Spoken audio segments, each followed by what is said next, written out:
You're tuned into the Mid Tenn Listens podcast, hosted by MiddleTennesseeMusic.com, supporting and empowering the independent music community online since 2011. Head on over to our website to find more music, as well as to learn about our Indie Musicpreneurs Tribe, where we share our library of tips and guides on business, entrepreneurship, productivity, social media, digital marketing, email marketing, websites, and much more. You can also check out our book, Getting Your Music Heard, online, now on Amazon as a paperback and Kindle.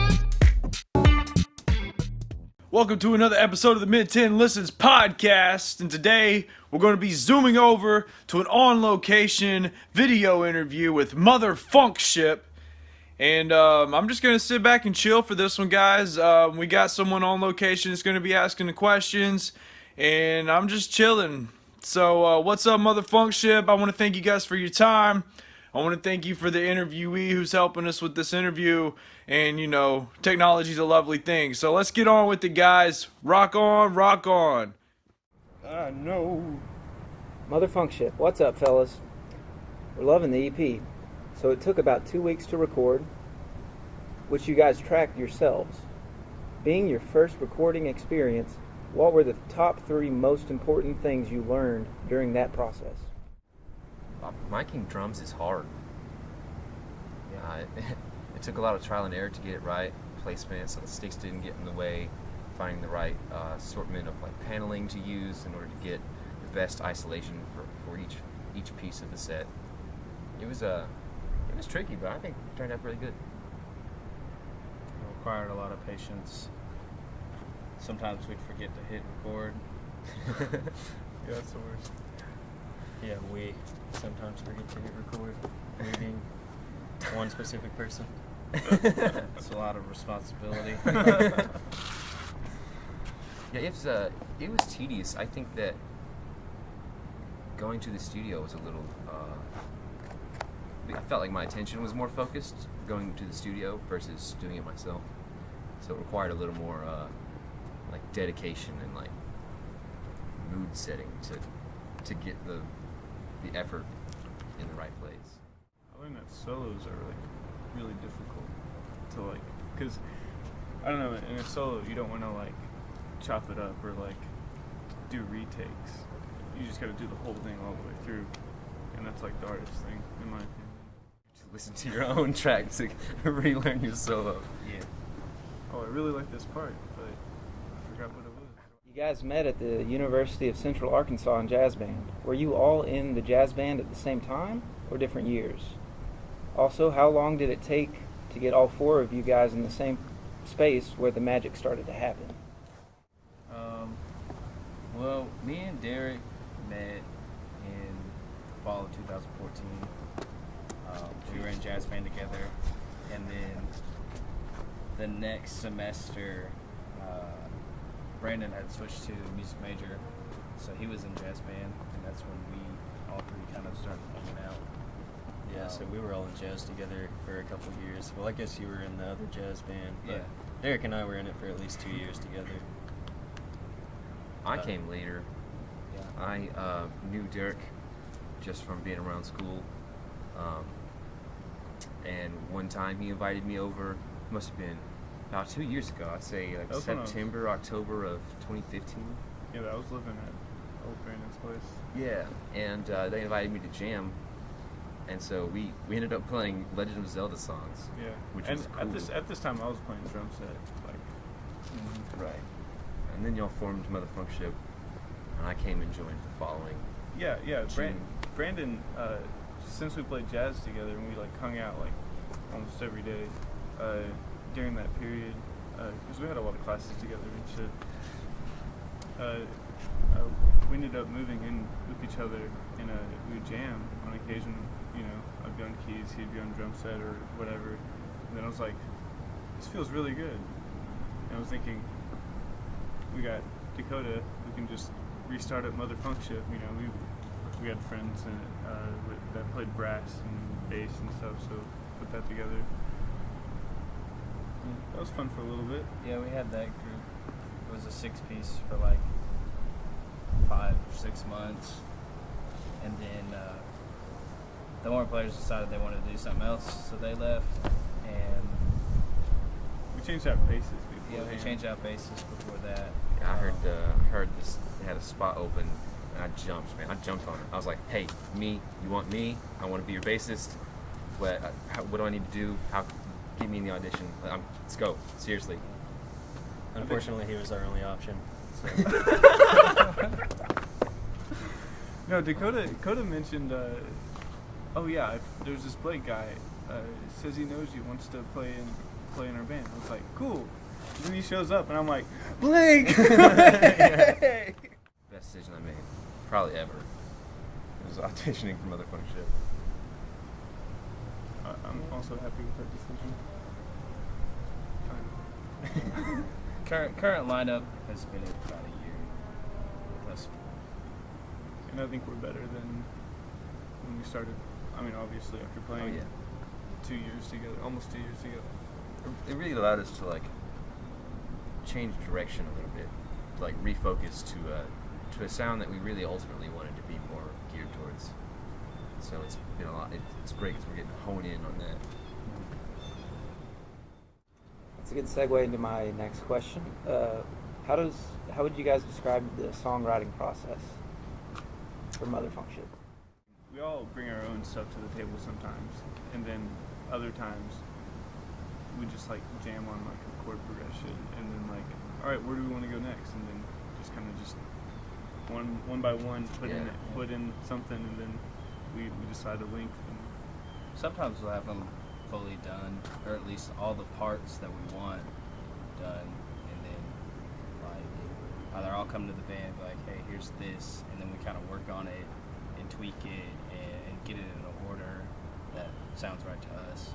Or sometimes me and Blake wrote a song together called Tundra, or started to write a song together, and then a couple hours later we were like, hey guys, we got this kind of cool metal thing we want to do, and then we showed it to them, and then they kind of put their input in on it, and so by the end we had this instrumental kind of proggy ambient, the beginning and end is ambient, and then in between is this progressive metal kind of thing with a lot of weird hemiolas and time signature weirdness, and it's awesome because we all have different backgrounds that we came from, not only just starting playing music, but our own musical influences that we listen to, and so we get to bring pieces only to have someone else give it a new take or spin or a tempo change or a meter change, and so we get this really unique, I think, and really cool blend of styles. How often are you guys rehearsing / gigging right now? For this year, we set a goal of getting 30 gigs, and I think on the books now we have 33 or 34. So we're close to averaging a gig a week, which is awesome because last year we only played 10. And typically we rehearse every week unless we have a show the night before. We'll take the next rehearsal off, but we try to stay on top of it best we can, just so that we're always a well-oiled machine when it comes showtime. for sure, we started out for I guess the first 6 months at least we were doing twice a week, Wednesday night and Sunday night. I like that schedule, but it's not always easy to put people's schedules together. It can be really difficult to meet that often with 4 different dudes all doing different things. Perhaps in some unspecified amount of time, your musical career explodes in the best of ways. What does that look like for you guys? Festivals. Playing the festival circuit. Honestly, I want to be playing at Red Rocks in the next 5 years. It's a big goal is to headline at Red Rocks. I would like to tour in Japan within the next 5 years. Oh yeah, I'd like to tour Europe, and I really want to tour Japan, and of course the whole United States. Obviously, I would like to be able to quit my other jobs to play music. Yeah, basically not having to have another job while we're doing this is the ultimate goal for all of us. Yeah, I think that would just be able to do this exclusively. some way that's like a form of making it. Yeah, I Even mean, though I gotta even if freaking we're a bunch deliver of poor pizza or, boys. yeah, whatever. We're just playing music. That's pretty successful. yeah, I mean, it's not about even. We're not being eating wealthy. ramen every night as well. Yeah, not having to worry about my bills and play music, even if it doesn't mean I have a lot left over, because I don't care about having excess. Just want to just do this. I mean, if in contrast, making it big, and I guess my opinion of making it big would to facilitate ourselves, if not in multiple locations, and you know, well, I mean, if not in one location where we all can like practice and chill, and if we need to crash, or you know, just you know, a sanctuary for us, but like maybe multiple of those, you know, like maybe one in Conway, place in Colorado, you know, east, west side, just Yeah, that would be time. somewhere where we can. Worldwide. Home bases. Have prestige worldwide. And a bus and trailer. And a crew. Oh my gosh. Yes, God. A crew, a light crew, sound crew, maybe some roadies. Yeah, cream of the crop would be not having to move my bass equipment. Yeah. You guys get to collaborate with any one of your choosing. Who is it? For me, it'd be Humphreys McGee. I think that would be really awesome. Talk would be another really cool one. I think Yeah. we could mesh really well with them, do some cool stuff. Yes. Todd, Papa Doolittle, STS9, Yeah. any of those guys killing it out there in the jam band It'd be fun to do something with Snarky Puppy. Oh boy. Oh, yeah. Oh boy. Yeah. But I mean, if we went this is a pipe dream. If like we ended up mashing up with like some bass nectar, because he does instrument like acoustic stuff inside of his music all the time, Yeah. which would be heart melting. You mean Jacob Collier featuring MotherFunkShip? Yeah, have us on one of Jacob Collier. I mean, you could say that's thinking big, but I think that's what we've always been thinking. You know, I mean, those artists are like the top of the line, and like that's who we look up to. We don't sell ourselves short. We don't think, oh, we can't do that. We're thinking, okay, what's the next step to get there? Yeah. What can we do to better ourselves individually or as a group? It's always a process. Got two more questions about y'all's musical taste. Favorite album and favorite song. I'm gonna go ahead and say it's an old favorite of mine. Always gonna be a favorite of mine. 10,000 Days by Tool. Been a huge influence in my life growing up, and it's always been one I go back to often because it's just it hits a sweet spot of progressive grungy rock that's accessible but also at times beautiful and cinematic, and it's a well-oiled machine of an album. But I couldn't put a finger on a favorite song. I think mine would probably be, like, right now, one that influences me a lot, would be Anchor Drops by Humphreys McGee. I feel like it's a height of their songwriting as far as lyrical content, the stuff that Brennan's talking about. And the musicality is really cool. It's really accessible but still progressive, which is kind of what I strive for. Do something different, but not make it so weird that people can't understand it or get something from it. I'd probably say favorite album at the moment is MotherFunkShip, Dance Gavin Dance's newest album. It's hard to pick just a favorite in general because I feel like my taste is just kind of fluctuating with the times as new stuff's coming out. Definitely can't pick a favorite song. I feel like that changes every day practically. So, I think one of my most influential like composers is Ronald Jenkins. Not only because of like he's got tasty stuff. It's just like he always does his stuff live on keyboards and like all the sounds, and his attitude towards music is just really uplifting. So I think his album Disorganized Fun is one of my favorite albums. I mean, naming your favorite is so hard. Like this week I've been listening to like some old Chicago and like the album. I can't remember the album, but that's become like my week's favorite, album. But I guess my favorite song of all time, the one that I guess like brings back the most nostalgia and like also kind of peace of mind is I can think back like until like all the way back to middle school, and just like that song and this nostalgia and Super peaceful. relaxing, like very meditative. It's very like it pushes forward, but it's just like Like you you're can floating just on a cloud the whole time. What would you like fans to know about you that they're most likely unaware of? We are big old nerds. Yeah. We like anime a lot, and we play D&D. Video games, anime, Video D&D. games. Yeah. I'm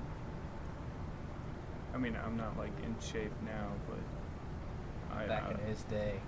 yeah, The good old days. pretty much. I've been athletic my entire life, and I like sports and shit, In addition to food. anime and D&D and all that. I like mac and cheese. Is that something that you want our Little fans to known, know? Yeah. little known fact. You ever want to get, the key to Derek's heart is to bring him a bowl of mac and cheese after a Bottle of show. ketchup. Because he's one of those people. Are you really a ketchup and that guy? If it's baked. Are you really not a ketchup and mac guy? Yeah, see, we're setting up divisions here that I didn't foresee. We're a really diverse group of musicians from different musical backgrounds, and I think that's cool. And I think that we're doing something that not anybody else is doing, especially not around here. Yeah, no. So, Any shout outs you want to make or anything else you'd like to add? shout out to Justin Michael Belte for mixing and mastering our EP. Yeah. And it's with J&B Studios. I think he did a really good job and made sure we were satisfied. So big shout out to him. Shout out to Nick's mom for always being there for us. Really Number one big deal. fan. Anybody else? Shout out to my old man for giving me the gift of music and inspiring me to play, keeping me pushing forward. I'd like to shout out my pop as well. He's always supporting me. Yeah, I mean, all of us, I think, have really supportive family, and Yeah. all of everyone who comes to our shows, the people that are actually driving us. Yeah. Couldn't do it without you. Wouldn't want to do it without you. I guess something else I'd like to add.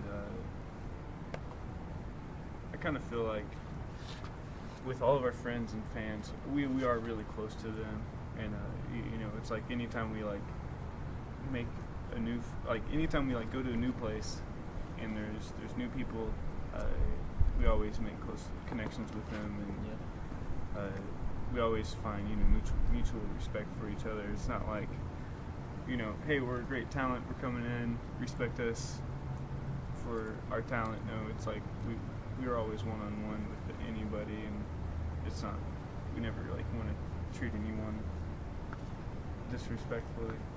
Kind of went off in a weird tangent. But I guess the direction I really wanted to go is like, I feel like we're always pushing each other to like educate each other in our musicality, and often feel like I'm also teaching our audience a lot of stuff, even if they're just like, if they don't talk to us, if they're listening. I feel like we're pumping in like New sound, new stuff Yeah. that you don't hear on the radio. It takes a village. It takes us putting in our work. It takes our fans coming out and supporting us and giving us love and buying our CDs and all that so that we can keep playing. It takes the venues, takes the booking agent, it takes the sound guys. We've been lucky that we've been really well taken care of by all the people that help make live music possible. We are so grateful and thrilled to keep it up, dishing out tasty tunes. We are MotherFunkShip. My name is Blake. I play the bass My name's Dakota. I play guitar and sing. and sings. I'm Derek. He plays the keyboard. I'm Brandon, and I play drums. I'm Derek and I play synth stack. Stacks on stacks on stacks. Mid Tenn Listens is sponsored by Unlimited Sounds Publishing and Distribution, LLC, an independent company based in Sacramento, California, specializing in publishing administration and digital distribution services for independent musicians. Find out more at www.ulsounds.com. Thank you for tuning in to the Mid Tenn Listens 5 at 5. If you want to show your support for MiddleTennesseeMusic.com and this podcast, check out our book, Getting Your Music Heard Online, available from our website as well as Amazon in formats Kindle and paperback. You can also show your support by subscribing and rating this podcast on iTunes. Doing so will improve your well-being, increase joy, and bring good karma to you. It might also improve your online marketing skills, your online presence, and help you get your music heard by more people.